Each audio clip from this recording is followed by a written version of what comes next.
अगर दबाव में काम नहीं करते तो हमें गालियाँ क्यों देते? दबाव तो है और स्पष्ट है भारतीय जनता पार्टी का दबाव। गुप्ता जी ये अभी फोटो उतार के लाए, अभी 1 मिनट पहले। भारतीय जनता पार्टी का है। आपको लगता है कि काम सही से पालन नहीं हो रहा प्रशासन? बिल्कुल, अगर ये उल्लंघन करते हैं, इनका जिला अध्यक्ष है ये, जिला अध्यक्ष का ये बोर्ड लगा हुआ है, मतलब हमारे बोर्ड तो उन्होंने पहले दिन ही, जिस दिन इलेक्शन नोटिफिकेशन जारी हुआ, सारे उतार दिए और इनके बोर्ड जगह जगह लगे हुए हैं। ये तो अभी इसी रास्ते पे लगा हुआ है, कार्यालय से 2 किलोमीटर दूर लगा हुआ है। कार्यालय के नाम पे ये अब ढके जाते हैं जितने भी बोर्ड हैं।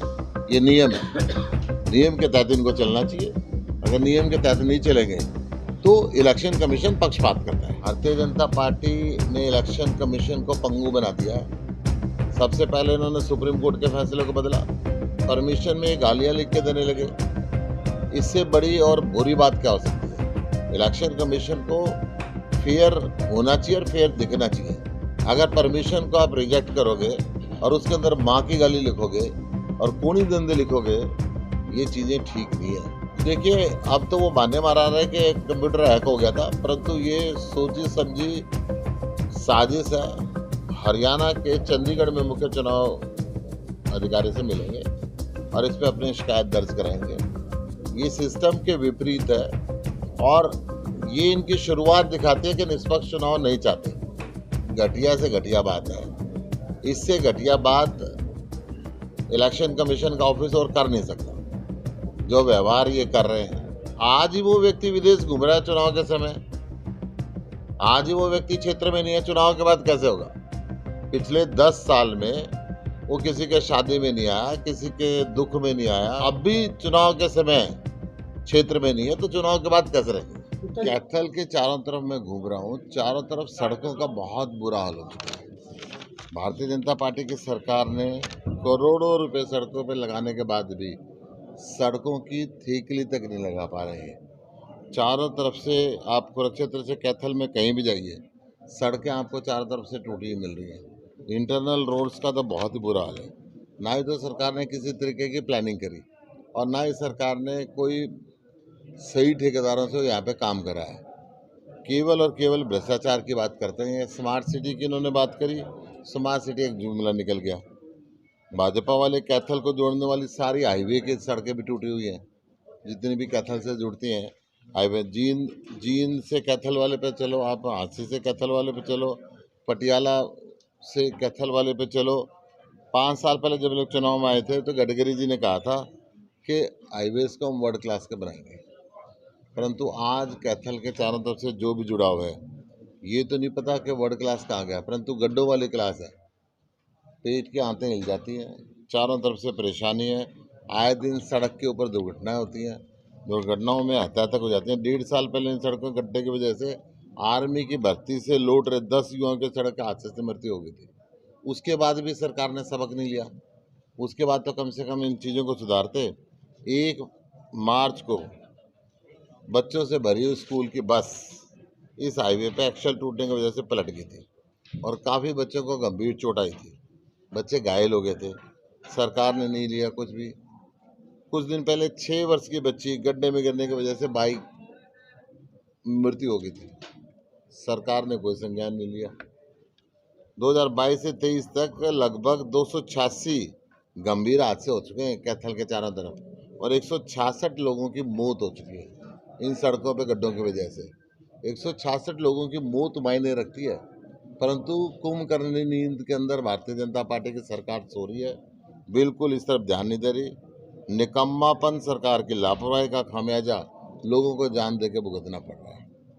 हम कैथल और कुरुक्षेत्र के लोगों को सामना परेशानियों का सामना करना पड़ रहा है, उसको पूरी तरीके से समझ रहे हैं और ये सरकार से ये कह भी रहे हैं कि ये लोगों को भगवान के भरोसे छोड़ देना सड़कों के ऊपर, ये अच्छी बात नहीं है। जवाबदेही फिक्स होनी चाहिए। नए जो मैनुअल आए हैं, सड़क जब बनती है कुछ दिन बाद तक तो ठेकेदारों की जिम्मेदारी रहती है कि वो मेंटेन हो, परंतु ये बिल्कुल मेंटेन नहीं करते क्योंकि भ्रष्टाचार चारों तरफ है। सबसे पहले इनको पैसे चाहिए, सड़क बने ना बने उसके ऊपर माल रहे ना रहे। हम लोगों को ये आश्वासन दे रहे हैं, जैसे ही हमारी सरकार आएगी हम इन सबको चीज़ों को ठीक करेंगे और ये गड्ढा मुक्त बढ़िया सड़क यहाँ पे बनाएंगे ताकि किसी हादसे में किसी की जान ना जाए। जब तक भारतीय जनता पार्टी की सरकार से बात कर रहे हैं कि कुछ महीने आपके बचे हुए हैं, ये देश का चुनाव है, नेशनल हाईवेज की देश की सरकार केयर करेगी और जब तक राज्य के चुनाव के अंदर आपके 2-4 महीने बचे हुए हैं, आप कम से कम कोई और जान ना जाए, इस बात पे ध्यान दें। गुप्ता जी, परमिशन को ये अप्लाई किया था आपने, तो उसके बदले में आपको गाली मिली माफ़ी। भारतीय जनता पार्टी ने इलेक्शन कमीशन को पंगु बना दिया है। सबसे पहले इन्होंने सुप्रीम कोर्ट के फैसले को बदला। सुप्रीम कोर्ट ने फैसला दिया था कि देश के अंदर फेयर इलेक्शन हो, इसके लिए चुनाव आयोग की नियुक्ति के लिए देश के प्रधानमंत्री, नेता प्रतिपक्ष और सुप्रीम कोर्ट के मुख्य न्यायाधीश 3 व्यक्तियों का पैनल बने। बीजेपी ने उसको बदला। प्रधानमंत्री, उनके एक मंत्री और नेता प्रतिपक्ष, 2 आदमी अपने रखे, एक विपक्ष का।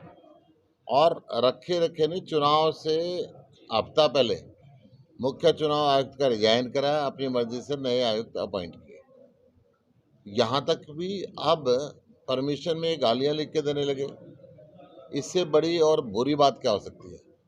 अभी दिल्ली के अंदर भी हमारे साथ यही हो रहा है, कैथल के अंदर भी ये होने लगा। दिल्ली के अंदर हमारे बोर्ड सबसे पहले हटा दिए गए, बीजेपी के बोर्ड काफ़ी बात तक लगे रहे। हमारे ऑफिस को दिल्ली पुलिस ने बैरिकेड कर दिया, 3 दिन तक हमें अंदर घुसने नहीं दिया। इलेक्शन कमीशन कोई शिकायत नहीं लेता। हम अपॉइंटमेंट मांगते हैं, 3-3 दिन तक अपॉइंटमेंट नहीं मिलती। बीजेपी वालों को सेम डे अपॉइंटमेंट मिल जाती है। तो ये जो दुबात वाली चीज़ें हैं, ये चीज़ें ठीक नहीं होती। इलेक्शन कमीशन को फेयर होना चाहिए और फेयर दिखना चाहिए। अगर परमिशन को आप रिजेक्ट करोगे और उसके अंदर माँ की गाली लिखोगे और कूणी दंदे लिखोगे, ये चीज़ें ठीक नहीं है। ये देश के निष्पक्ष चुनाव के ऊपर आप क्वेश्चन मार्क लगा रहे हैं और देश के अंदर चुनाव निष्पक्ष होने चाहिए। गुप्ता जी, आप कह रहे हो भाजपा के कुछ दिन बचे हैं, जबकि ये 2047 तक विकसित भारत की बात है।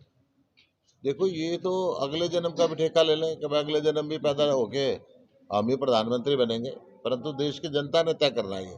हर 5 साल के बाद देश की जनता तय करती है।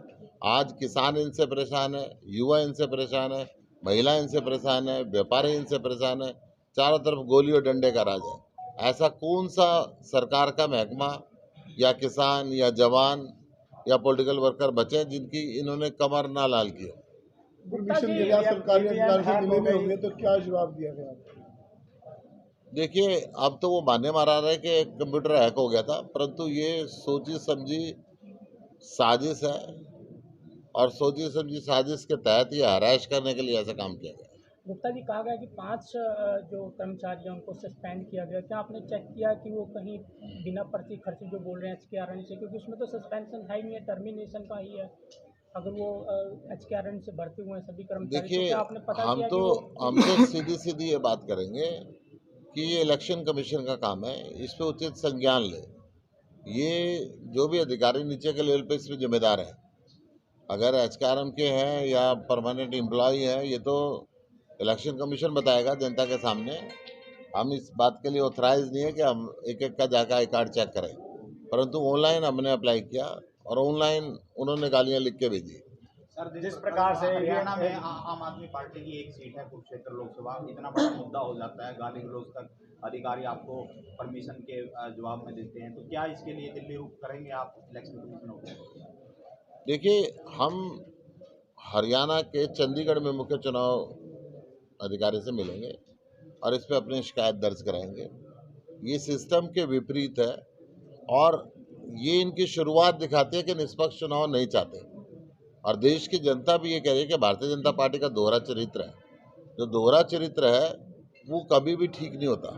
भारतीय जनता पार्टी अपने चंद गुर्गों को बैठा के रखती है और विपक्षी दलों के साथ दिल्ली से लेकर कुरुक्षेत्र तक इन्होंने यही हाल किया। दूसरी बार तो गाली मिली, तीसरी बार भी आपने परमिशन मांगी? देखिए, परमिशन तो मांगी, परमिशन तो मिलेंगी भी, परंतु ये जो अभद्र व्यवहार है, गालियां लिख के इनको रिजेक्ट कर देना, क्या नाम है, कोनी दंदे, या माँ की गालियाँ दे के लिखित के अंदर भेजना, ऐसा तो दुनिया के अंदर कहीं भी नहीं होता। जो इलेक्शन कमीशन का ऑफिस है, कार्यालय है, अब वो सीधे सीधे इलेक्शन कमीशन ऑफ इंडिया के अंडर आता है। अब वो अगर ऐसा व्यवहार करता है तो देश की जनता इस चुनाव को निष्पक्ष कैसे माने। बस मैं ये प्रशासन द्वारा कोई दबाव भी बनाने की कोशिश की, अब शिकायत न करें हम कार्रवाई कर देते हैं। जो मर्जी शिकायत ना करे कि ये तो सिफारिशें तो इधर उधर से आती रहती हैं, परंतु नेगोशिएशन रहा हो प्रशासन के साथ पार्टी का, ऐसा कुछ हुआ? नहीं, मैं तो एक बड़ी स्पष्ट ये कह रहा हूँ जी, ये घटिया से घटिया बात है। इससे घटिया बात इलेक्शन कमीशन का ऑफिस और कर नहीं सकता। जो व्यवहार ये कर रहे हैं, अभी भी कैथल से लेकर कुरुक्षेत्र तक पूरा का पूरा 9 की 9 विधानसभाओं के अंदर भारतीय जनता पार्टी के जो बोर्ड है बहुत लेट तक उतारे गए। आज भी लगा हुआ है, मैं अभी रास्ते में फोटो खींच के लाया हूँ। हमारे तो सारे उतार दिए क्रांति जी, हमारे तो सारे उतार दिए, परंतु इनके बोर्ड ढकना चाहिए। कायदे में अगर जो परमानेंट बोर्ड है उस पर भी इलेक्शन कमीशन की ड्यूटी बनती है कि वो ढके। मैं अभी आते आते ये देखिए, ये अभी फोटो उतार के लाया, अभी 1 मिनट पहले ही, भारतीय जनता पार्टी का है। आपको लग रहा है कि आचार संहिता का ठीक से पालन नहीं हो रहा प्रशासन? बिल्कुल, अगर ये उल्लंघन करते हैं, इनका जिला अध्यक्ष है, ये जिला अध्यक्ष का ये बोर्ड लगा हुआ है, मतलब हमारे बोर्ड तो उन्होंने पहले दिन ही, जिस दिन इलेक्शन नोटिफिकेशन जारी हुआ, सारे उतार दिए, और इनके बोर्ड जगह जगह लगे हुए हैं। कहाँ पे लगे हुए हैं? ये तो अभी इसी रास्ते पे लगा हुआ है, कार्यालय से 2 किलोमीटर दूर लगा हुआ है। कार्यालय के नाम पे ये आप ढके जाते हैं, जितने भी बोर्ड हैं। ये नियम है, नियम के तहत इनको चलना चाहिए। अगर नियम के तहत नहीं चलेंगे तो इलेक्शन कमीशन पक्षपात करता है। क्या लग रहा है, दबाव में काम कर रहा है किसी पार्टी के इलेक्शन कमीशन? अगर दबाव में काम नहीं करते तो हमें गालियाँ क्यों देते?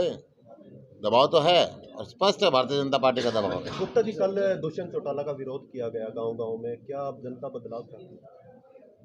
आज भारतीय जनता पार्टी से देश और प्रदेश के लोगों को नफरत हो गई, क्योंकि इन्होंने भ्रष्टाचार की राजनीति की है, इन्होंने डंडे और गोली की राजनीति की है, इन्होंने भय का राज बनाया। जो बोले उसके पीछे ईडी, जो बोले उसके पीछे सीबीआई।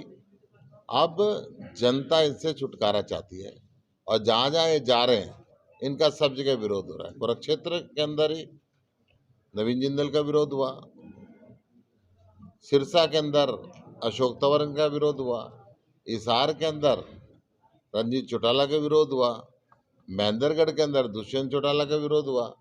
तो ये जहाँ जहाँ ये गाँव में जा रहे हैं सब जगह इनका विरोध हो रहा है। विरोध तो हो रहा है, चर्चाएं चल रही है, इनको बदल सकते हैं ये लोग?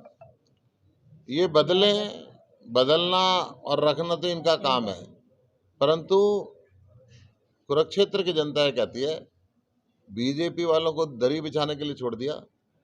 5 मिनट पहले एक व्यक्ति को ज्वाइन कराते हैं, जिस व्यक्ति को इस देश का सबसे बड़ा कोयला चोर नरेंद्र मोदी जी बताते हैं, प्रकाश जावड़ेकर जी जिनके एफआईआर का जिक्र कुरुक्षेत्र में आके करते हैं,